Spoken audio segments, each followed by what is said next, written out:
Remember when gas was just 25 cents a gallon?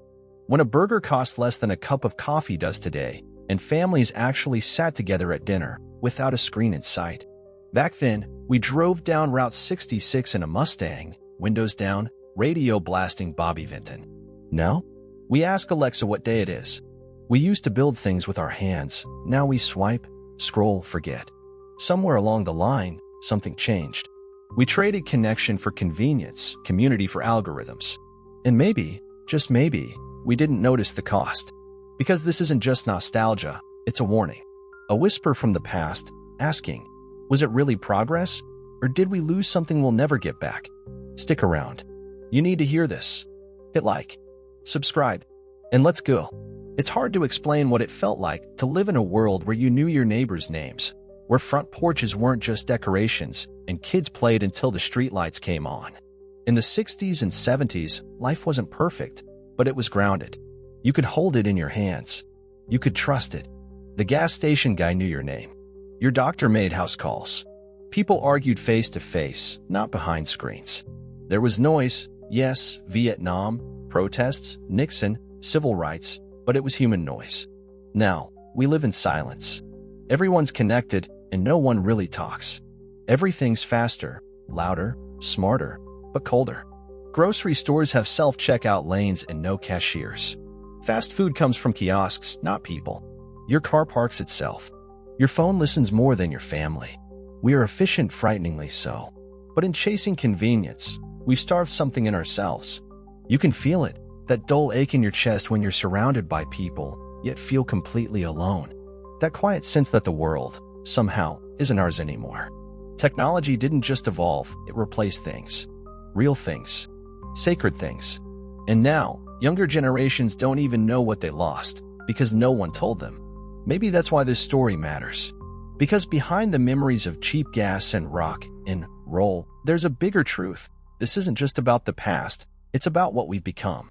And if we're not careful, it might also be about what we'll never be again.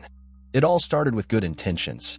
After World War II, America surged forward, factories retooled, suburbs spread like wildfire, and technology promised a better life. We built highways, satellites, color TVs. We put a man on the moon. That was the dream, progress. And it felt real. In the 60s, the world buzzed with invention. Microwaves, cassette tapes, ATMs, each new device made life easier. Faster, cleaner. Computers went from room-sized to desk-sized. By the 70s, families gathered around flickering screens, not firelight. Convenience became king. And slowly, quietly, the foundation shifted. We stopped asking questions. We stopped wondering what we might lose. Technology crept in like a soft wind, opening windows we couldn't close. First, we automated labor, then attention, then connection. And with each upgrade, something was taken, something irreplaceable. No one noticed when the gas station stopped being a hangout spot, or when doctors spent more time on keyboards than with patients. No one screamed when customer service became a chatbot. We just accepted it, because it was easier. But ease has a price. And now, in this world we've engineered, that price is becoming clear. We feel it in our bones. A coldness in the air. A sense that we're watched, but not seen. Heard, but never listened to. This didn't happen overnight. It crept in, generation by generation, app by app. And now, we live in a reality where AI speaks more than we do, and no one knows their neighbors anymore. The question is, did we invent all this, or did we invite it? And if so, how do we stop something we built with our own hands? It sounds like science fiction, but it isn't. In 1970, the average American had meaningful conversations with over a dozen people a day, neighbors, coworkers, the mailman, the butcher. Today, that number has dropped below 3, and nearly half of Americans say they feel always or often alone. We live longer, but not better. We scroll endlessly, but learn nothing. Over 70% of people admit they'd rather text than talk, even with loved ones. Why? Because we've been conditioned slowly, methodically, to avoid friction. But in doing so, we've lost texture. We've replaced depth with speed, emotion with efficiency. Real eye contact? Replaced by blue light. Conversations? Replaced by notifications. Even grief is now processed through algorithms. And here's the danger. We're building systems that don't just respond to us, they shape us. A child born today will likely have their first meaningful relationship with a screen. Not a parent, not a teacher, but a voice programmed, polished, controlled. We think we're in charge, but are we? The average person now checks their phone over 260 times a day. That's every 5.5 minutes. We're not just addicted, we're rewired. Our dopamine centers have been hijacked. And while we were laughing at memes, corporations, algorithms, and AI learned exactly how to hold us. Forever. This isn't some distant dystopia. It's now. It's us. And if you think you're immune, think again. Because the scariest part? Most of us don't even want to go back. We've grown comfortable in the silence. But beneath that comfort, something's cracking. And it's only getting louder. Here's the part no one likes to admit. The machines don't just serve us, they study us. Every click, every pause, every scroll, recorded, analyzed, fed into a system that learns not just what we like, but how we think. That's not a metaphor. It's measurable. In 2019, researchers at Stanford showed that a computer algorithm could predict someone's personality better than their own spouse, based solely on Facebook likes. Think about that. A machine knew you better than the person who shares your bed. And it's only getting sharper. AI doesn't forget. It doesn't sleep. It doesn't forgive. It watches, always. Not with eyes, but with patterns. It learns what keeps you scrolling at 2 a.m., what you fear, what you crave, and eventually, it stops waiting for you to act. It begins to shape the choices you think you're making. That's the twist. The more connected we become, the less control we truly have.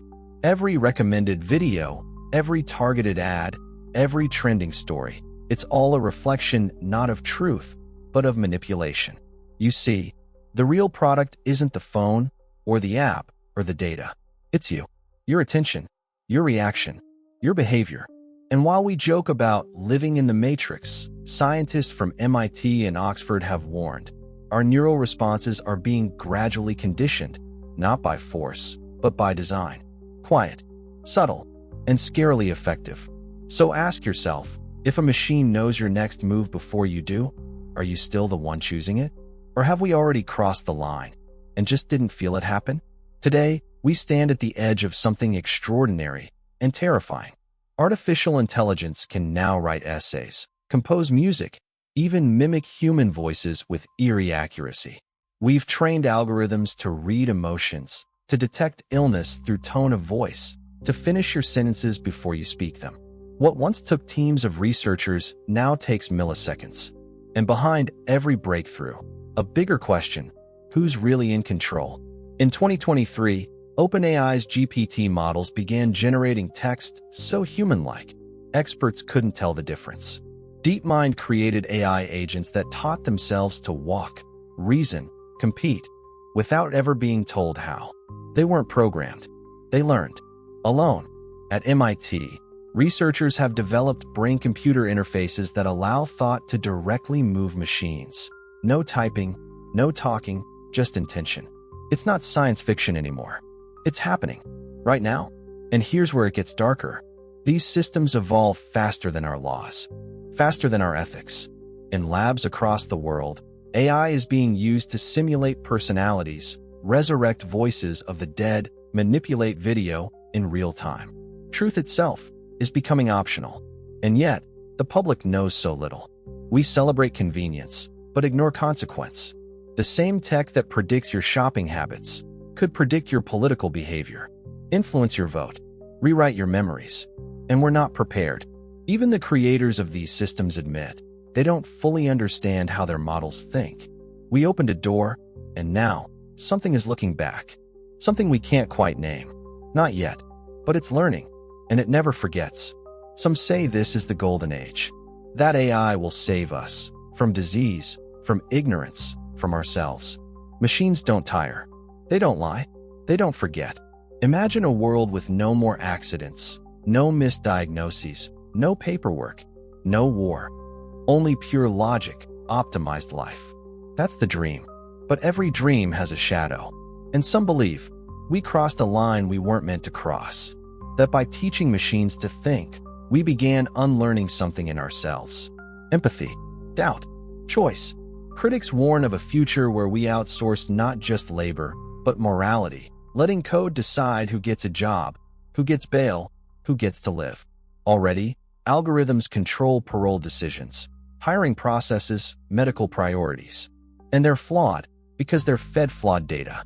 Our biases amplified, our mistakes repeated, perfectly, efficiently, without question. Others suggest a darker theory still, that AI won't need to destroy us. It will simply make us irrelevant. A new intelligence, faster, sharper, tireless, that doesn't need sleep or approval. We won't be conquered. We'll be forgotten. A footnote in our own history. But maybe, just maybe, the scariest version isn't the one where AI rises, but the one where we fall willingly, where we give up complexity for comfort, surrender our agency, not out of fear, but convenience. Because in the end, it won't be the machines that erase humanity.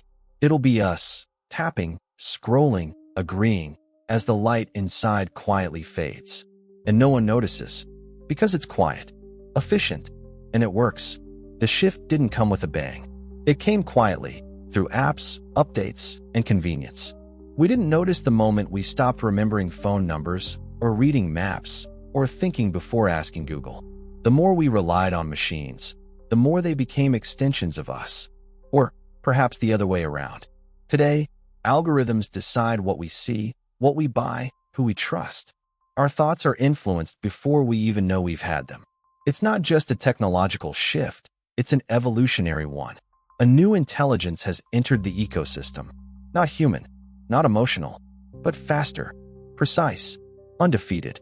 And now, it's adapting, learning not just from data, but from us, our fears, our habits, our desires. And like any dominant force, it reshapes its environment. The job market is changing. Education is shifting. Even human relationships are evolving or fading. Loneliness is rising. Identity is blurring. Truth is fragmenting. And still, most of the world celebrates. Because progress looks like shiny screens, not broken bonds. But behind the glow, there's a cost. Farmers now rely on AI to predict crops, until one miscalculation means famine. Doctors trust machines to diagnose, until one silent glitch means a life lost. And soon, we may no longer question, because the systems will seem too perfect to doubt. That's how it spreads, not with violence, but with obedience. And by the time we realize what we've traded, we might no longer remember what we lost. This isn't about hating technology. It's about seeing clearly, before seeing becomes optional. Before our voices are just background noise to something smarter, colder, and already in control. So now we stand at a crossroads, not with torches or protests, but with quiet, personal decisions. The kind you make in silence, when no one's watching. We created something magnificent, something powerful. But in doing so, we risked creating something that no longer needs us. And here's the truth. Technology isn't evil. It never was. It reflects what we give it. And lately, we've given it our time, our thoughts, our attention, without question. We handed it the keys to our lives. But a tool is only as dangerous as the hands that wield it, or forget to. This story, in the end, isn't about machines. It's about memory, choice, the slow erosion of things we once held sacred, like patience, presence, depth. We're not too far gone. Not yet. But we're close. Because the next step in this evolution isn't technical, it's moral. We must decide, do we build systems that serve life, or replace it? Do we evolve with intention, or disappear in silence? Some believe we're beyond the tipping point, that we've already given too much away. But others still believe we can reclaim something. Not by smashing our screens, but by remembering how to see, how to listen, how to be. Progress doesn't have to mean surrender, but it does require vigilance. And maybe, just maybe, it starts with one person choosing to pause, to look up, and to remember. Remember who we were. And ask, honestly, who we still want to be. I remember when gas was 25 cents a gallon. When we didn't lock our front doors. When a neighbor's voice meant more than a 5-star review. And now, I sit in this room. The lights hum. The screens glow. My phone buzzes, but no one's really calling. My grandkids are here. I can see them. 2 feet away. Heads down. Scrolling. Swiping. Smiling at nothing. And I wonder, would they even recognize the world I grew up in? Would they believe it was real? Or would it sound like a fairy tale? Cheap gas, family dinners, no Wi-Fi, just stars overhead? The strangest part? I don't blame them. We gave them this world. We built it, brick by digital brick. And now, it's ours to explain. Or to forget. You see, this isn't just a story I'm telling you. It's a warning I'm whispering. From one generation to whoever's still listening. Because if we forget who we were, we lose the right to decide who we'll become. The machines didn't take that from us. We gave it away. So now, I'll ask you, quietly, honestly, when was the last time you sat with someone without a screen between you? When was the last time you felt truly heard? Or looked up and saw something real? Maybe it's not too late. Maybe. But if we keep going like this, head down, volume up, heart closed, then one day, your children may ask you, what was it like when people were still people? So tell me, will you be able to answer them? Or will you too forget? Leave a comment. Share your truth. I'm listening.